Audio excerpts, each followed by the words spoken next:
All right. Hello, everybody, and welcome to the show. Today we're here with Sofia Gazarian. Thanks for being on the show. Thank you for inviting me. I'm so excited. Yay.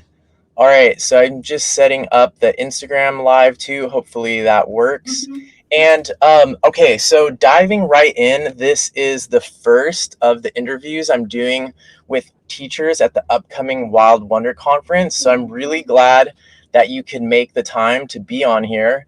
And the first thing I wanted to ask you is if you can share some of your sketches and maybe talk a little bit about a recent trip sketching. Sure. Well, this month I am hosting and, of course, participating in a drawing challenge in Oh, Instagram.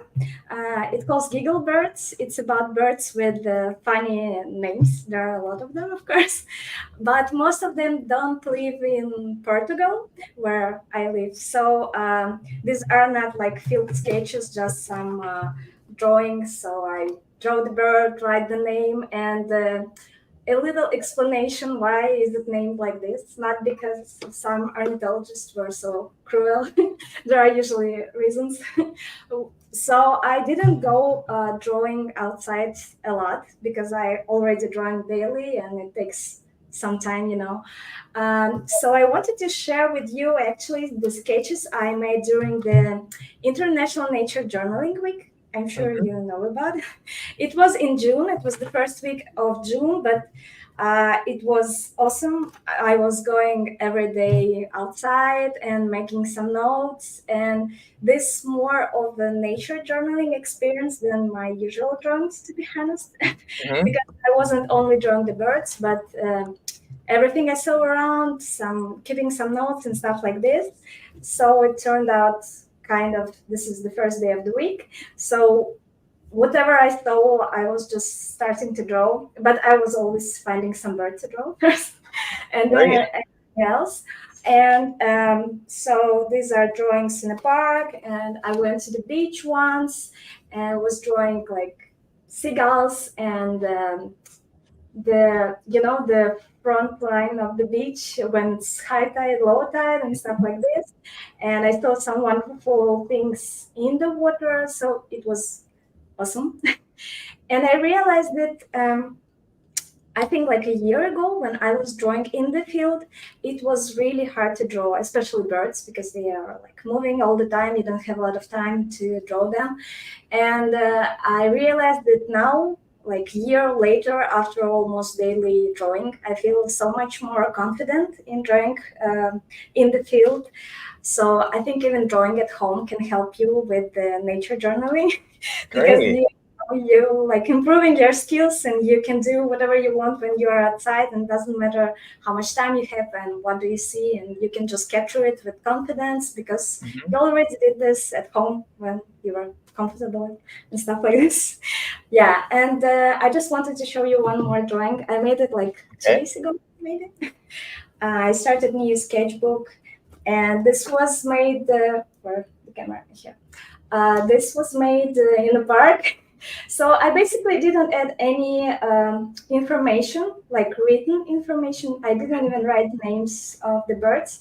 But as a person who loves, like, visual stuff, for me, it's much easier to draw something than Yeah. write about it. So, yeah. And I think this is an example of how easily I'm drawing in the field. And these drawings, for example, looks almost like those I do usually at home. So yeah, Mhm. this is what I wanted to show. And I really want to go out more often and, do this more often because this is the real nature journaling experience, not what I do at home Mhm. usually.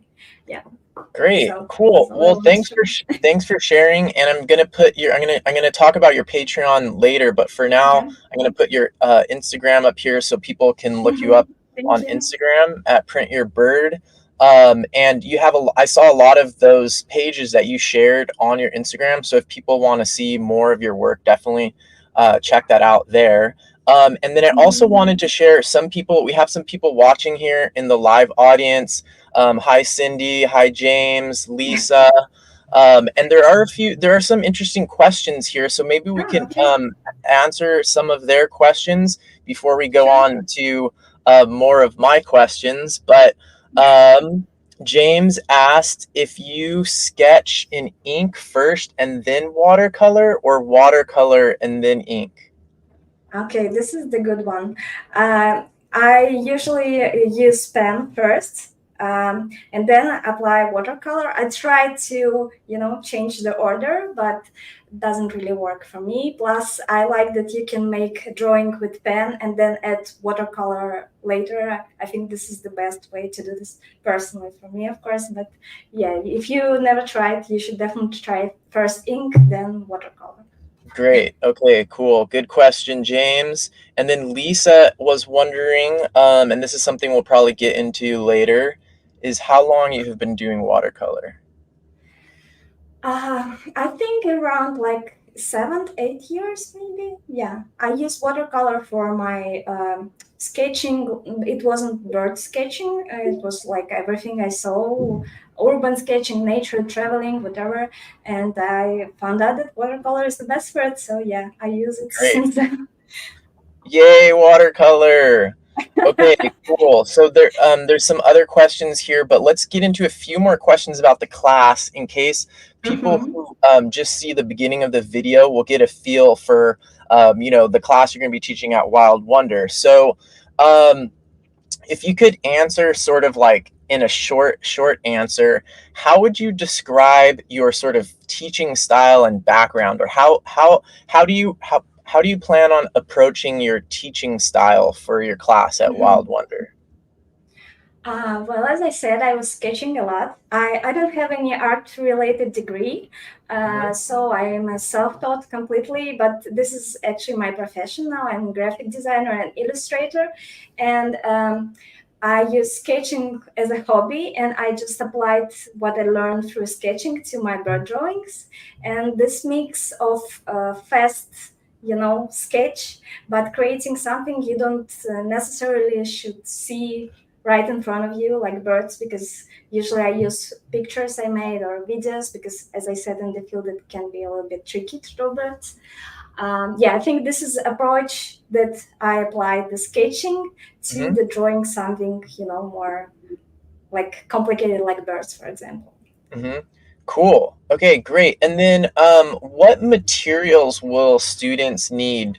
Is it important that they have certain like supplies for your class? Mhm. Well, since it's watercolor class, of course they will need some watercolor paper, preferably sketchbook, because I believe that sketchbooks are better than separate pieces of paper. Me too. Yeah. But I hope that since it's a nature journaling conference, everyone has their journal they can use, and it's great if it has like suitable for watercolor paper, because good paper is half of the success. And of course the pen to draw, because I use pen. I don't use pencil at all. I just go straight with Mm, pen, and this is what I want to teach at this class. Watercolor. I don't have like some specific color palette that you should have during the mhm. class. First of all, I still didn't decide what bird we will be drawing, so I don't know Okay. what colors we need. But I am a huge fan of mixing colors. So I think whatever colors you have, you should just go there and test and try to make this color you need from what you have.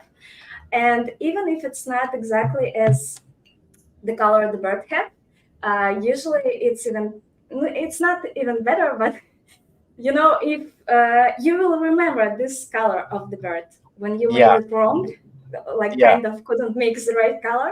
When you see this drawing, you instantly remember, this is wrong color. I remember what color this should be. So it's not a problem if you can mix exactly what it is, but it's whole of a process to mix colors, so no preference regarding the colors in your palette. Hmm. And water brush, of Okay. course. I don't use regular brushes. I mean, I use them sometimes, but water brush is like I use it even at home, so Yeah, me I still too. get used to it. Yeah, Yeah, of I don't course. understand normal brushes at all. Yeah. I'm waiting when they will be making this water brushes like more. beautiful, something like Yeah. always Oh this my plastic God. stuff. Yeah, I don't really like it, but something interesting would be cool someday, I That's a guess good they will. idea. Yeah, so water brush, but if you don't have you, if you use regular brushes, it's okay, but you should consider definitely using water brush. It's Okay, the best great. I think this is really good, and I think for all of you who are watching this live or watching as a recorded version, this is the idea of these interviews: is we're getting a good feeling of Sofia's style, the materials, and what this class is going to be like. So hopefully, this is a good preview, and you can get an idea. It looks like some people already know they want to take your class, so that's really exciting. thing. And I want to take Thank you, notes too.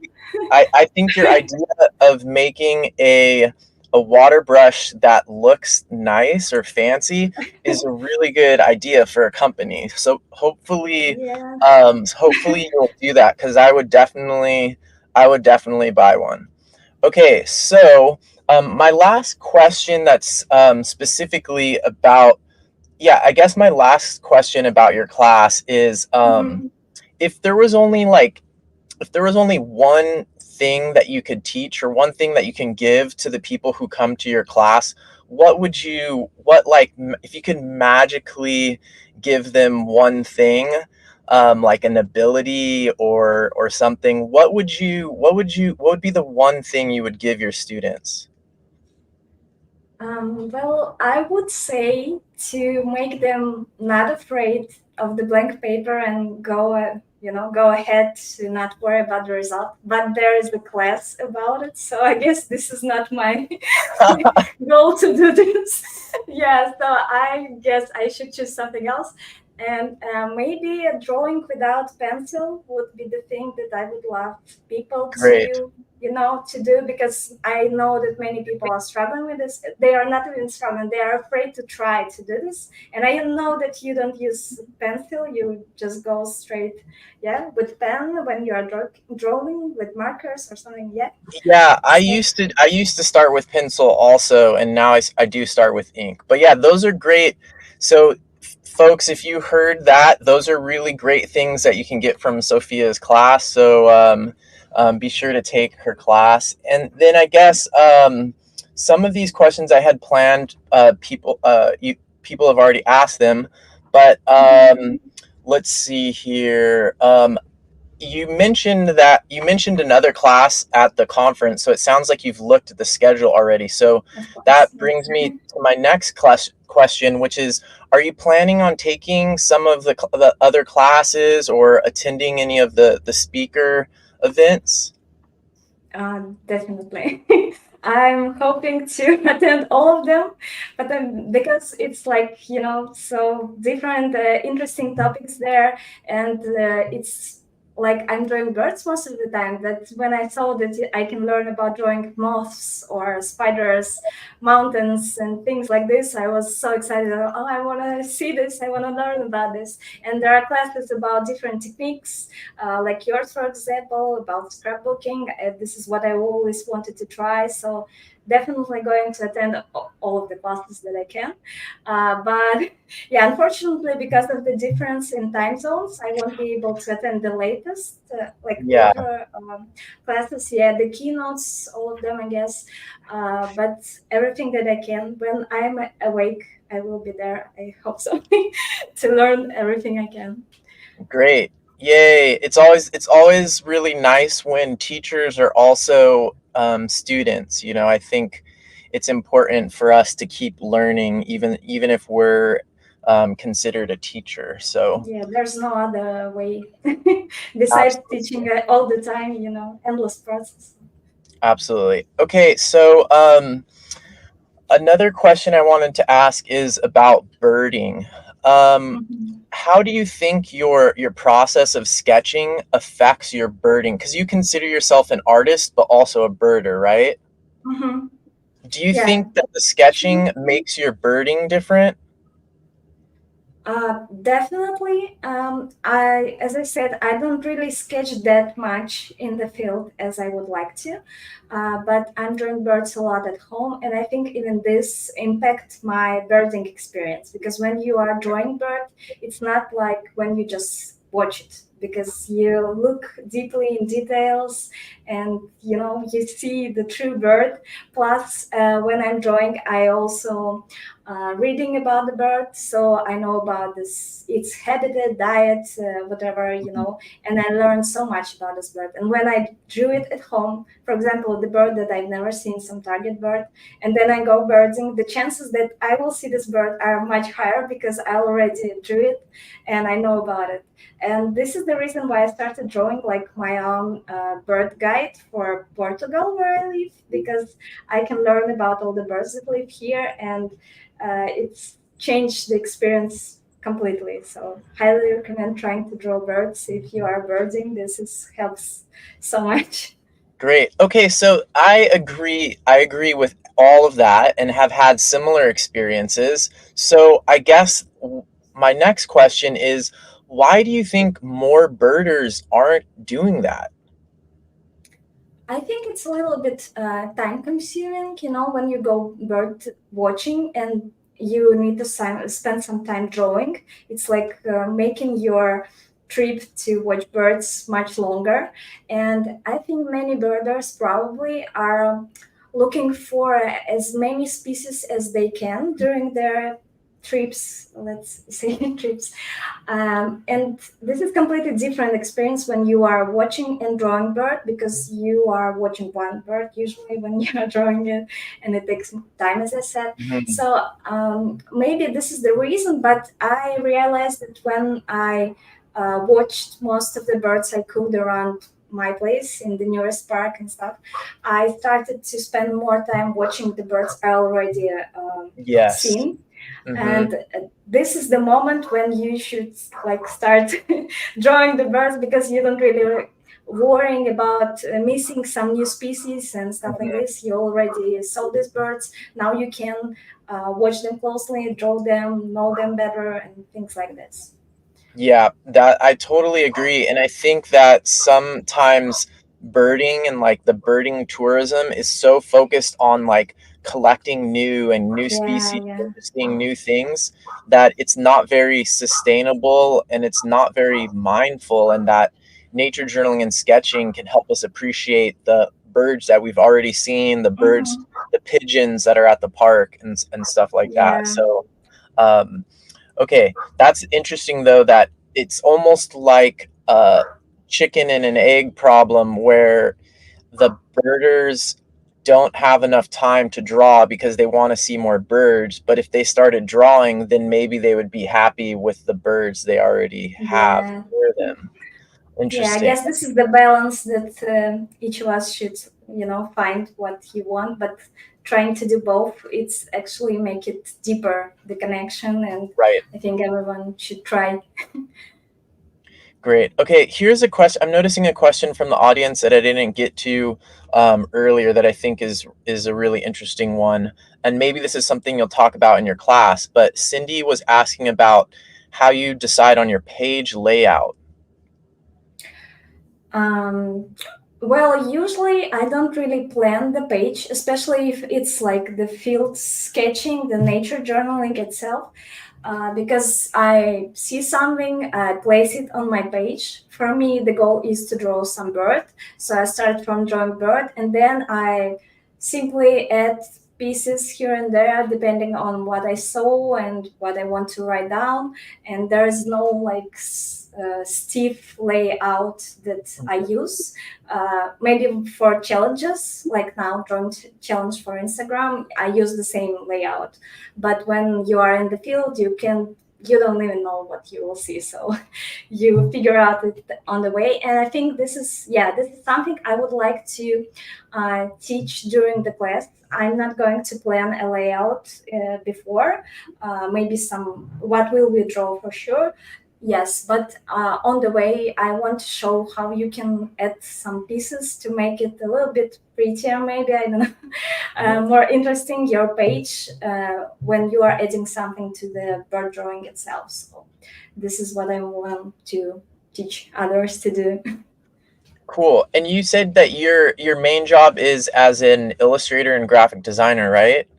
Yeah, that's So true. you probably spend a lot of time thinking about how to arrange things in nice ways already. Yes, that's true for sure. I need to think a lot of composition during my work, so maybe it's a little bit easier for me. But there are like, let's call it hacks that Yeah. you can apply to your work, and most of the time you just see the empty space and you think, what would fit here the Mhm. best, and place it there. And next time you try something else. And this is how you grow in this. You just, draw a lot, make a lot of things, and find what works for you. Great. Cool. Okay, are you ready for the lightning round? Yes, let's go. Okay, great. So, the first ones are just sort of quicker, shorter answers. Some of them are yes or no. Is Mhm. coffee an essential? Oh, wait, hold on. I forgot to make the lightning go. Here we go. All right. Yay.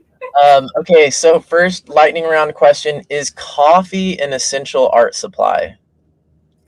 I don't drink coffee when I'm drunk, Okay, so so for me, that's a definitely no. no. Okay. Yeah. Are you organized or messy? I am organized. I just don't have stuff to mess around usually. I have Okay. pretty strict amount of materials. Okay. Do you rather make art alone or with other people? I always make art alone. I have Okay. experience making art with other people. Yeah, just maybe if I do this more often, I will like it more often. But for now, it's alone. Okay. Does your family understand your art? Yes, what? They wouldn't understand here, beautiful birds.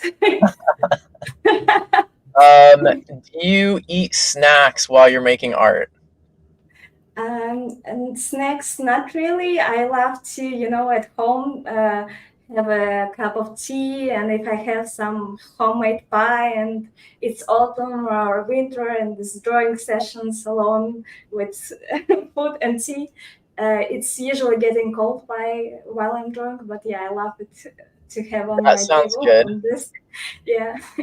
Nice. Are you a perfectionist?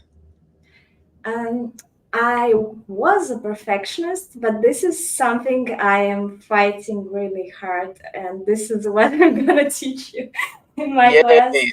Because yeah, against perfectionism when it comes to art, this is not a place for perfectionism for sure. Okay, great. Do you prefer plants or animals? And obviously, animals, Okay. birds. My next question is ink or pencil, but I think you already answered that one. Yeah, yeah, ink for sure. Yeah, Okay, fast or slow? Oh wait, never fast. mind. That's already, Yeah. yeah. That's Are the you name of just the class. saying words from the name of my class? Yeah, exactly.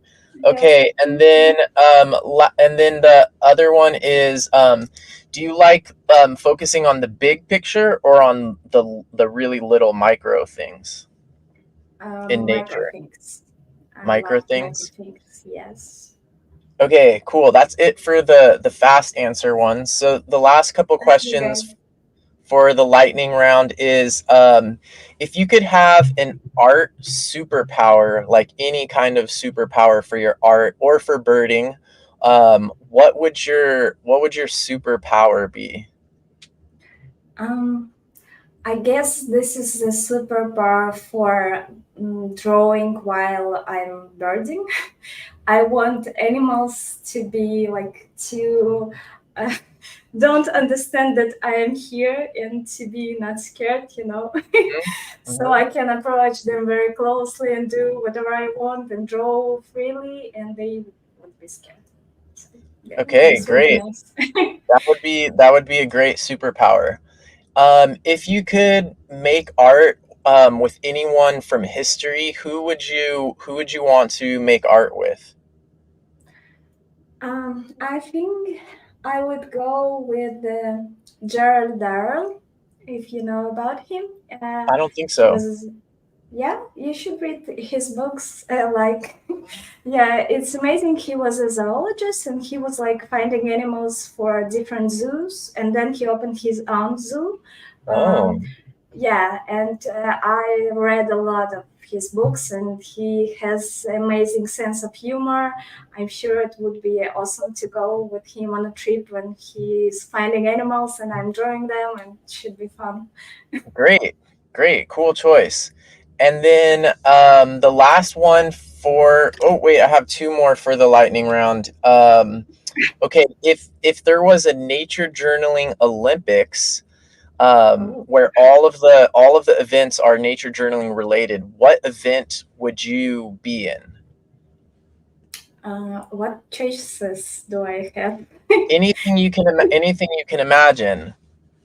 um, I have no idea. This is too complicated. So some past examples have been, you know, there's an event for buying art supplies. Who can buy the most art supplies, and that would be the competition. Or fast sketching, or Mhm. what would be another one? Trying to sketch somewhere where there's lots of people, or lots of like Yeah. animals and things happening. Those are Mhm. some Well, examples. fast sketching definitely sounds cool. I don't even what else I would come up with. Probably something related to bird watching. Okay. So yeah, something like this.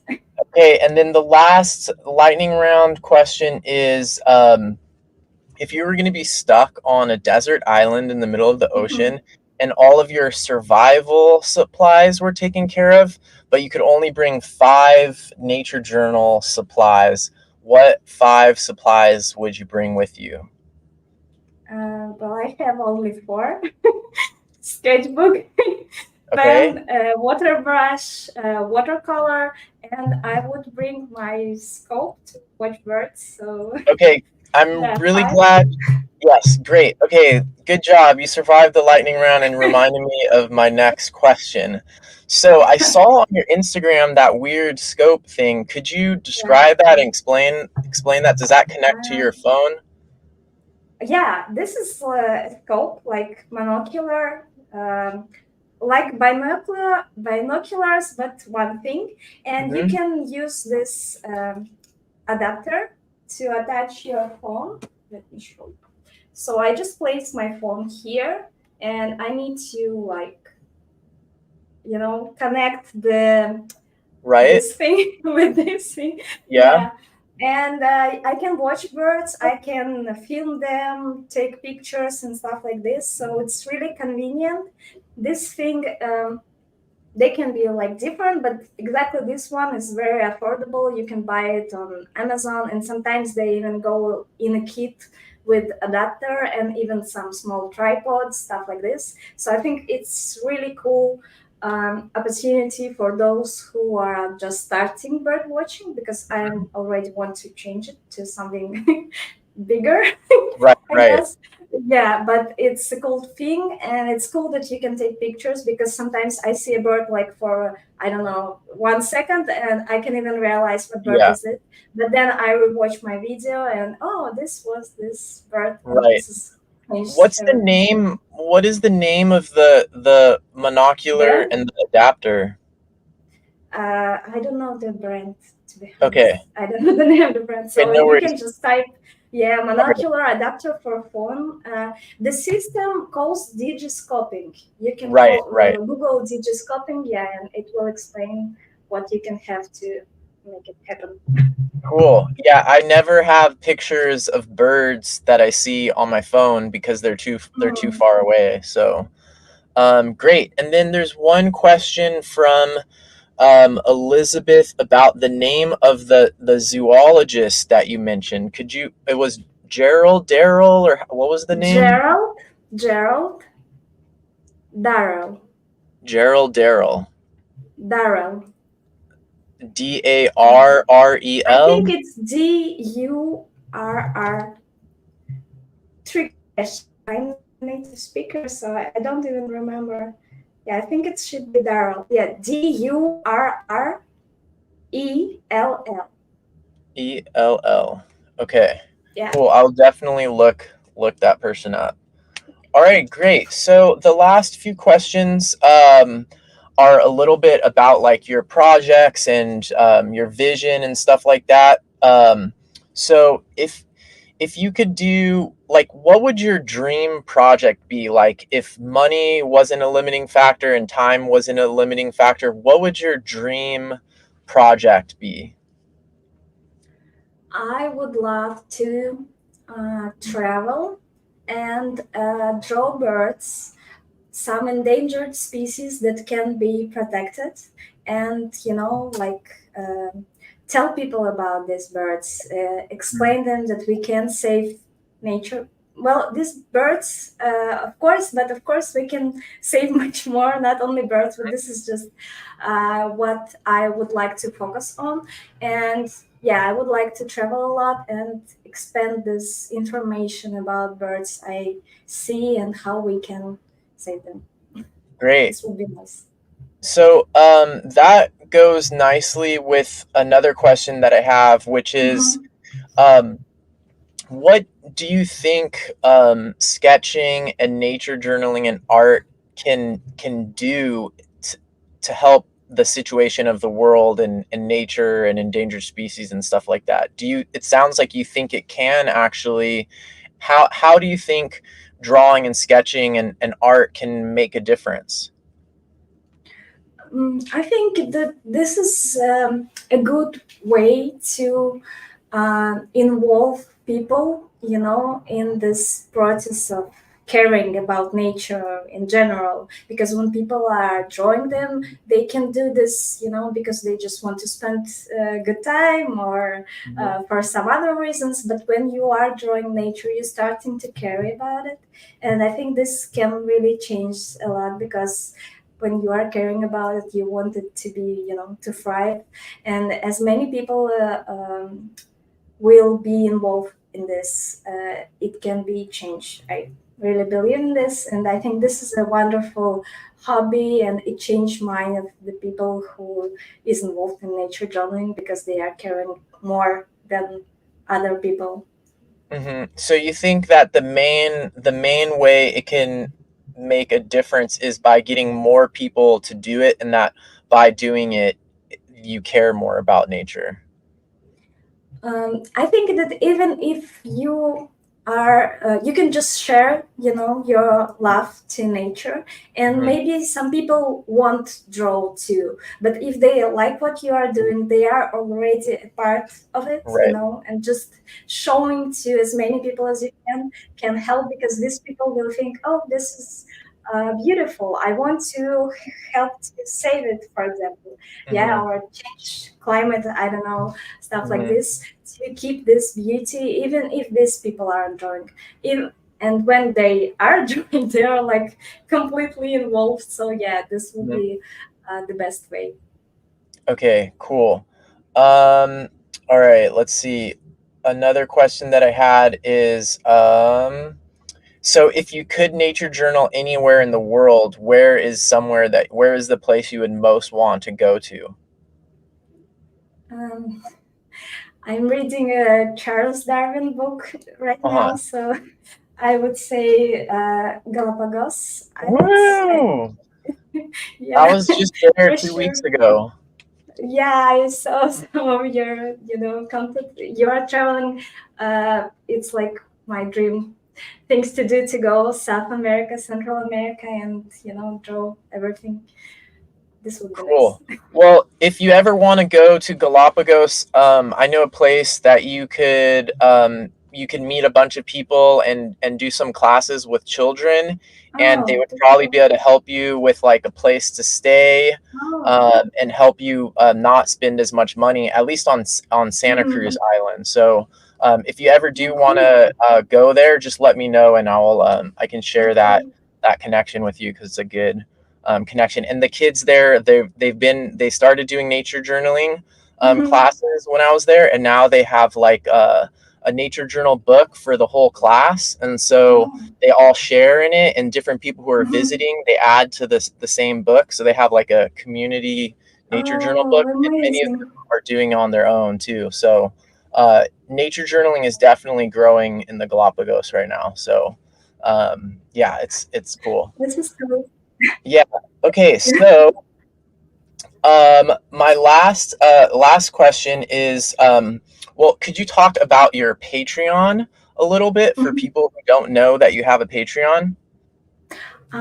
Sure. I started it recently because I just received several like questions if I'm going to do this, because Instagram doesn't give you an option to, for longer content, more Mhm. deep studying and stuff like this. So I started my Patreon, and I have like the more longer videos of the process. I'm going to share videos where I am commenting the process of drawing. For example, at the conference, I'll have like an hour and a half class, and I think that we will make not one bird drawing, but two at least. And because usually I'm drawing like for 15 minutes maybe, and this is the format I would like to share on my Patreon, because I think this is like a complete drawing for one moment. Yeah, Uh-huh. and more information about the process behind the scenes and different polls. I also making coloring pages when there's only the Oh, pen drawing, so you can use it as a coloring page or just copy and learn from this. So yeah. great. Cool. So check out Sophia's Patreon at patreon.com/printyourbird. A lot of people on who are watching follow me on Patreon. So what I've noticed is that people who are already on Patreon supporting one Mhm. artist, like I support a couple different people on there, and so once they're already on Patreon and they learn about another person, it's a good way for creators like you to get more supporters. So cool. And then the last thing that I wanted to ask, and maybe we can leave a little bit of space for this, but are there any things that I didn't ask or anything we didn't talk about that you think is important that we missed so far? Mm, Nothing comes to mind. Yeah. Anything about your class or anything you want your students to know or people who are going to the Wild Wonder conference to know? No, I think everything should be so interesting. I don't even know how to sell this, because it's so obvious for me that the conference itself will be amazing, and I'm gonna do everything I can to make my class interesting and filled with information. Because I want it to be not just inspirational, but a real action that will change the way people are looking at drawing itself, trying, so they won't try to make it perfect and stuff like this, and can just go with it in the field, at home, doesn't matter. So yeah. Great. Great. Okay. Well, it sounds like a lot of people in the audience are looking forward to your class. Karen, Terry, Sandra also is excited about it. So I think people are already looking forward to it. And hopefully, people who watch this video will get some ideas about what your class will be like before the Thank you, conference. guys. All right. Well, thank you so much for making the time Yeah, today, thank you, Sophia. Molly, for inviting. Yeah, it was really nice to see you. All right. I look forward to taking your class at the conference. Yeah, bye. Okay. Bye. Bye, everybody.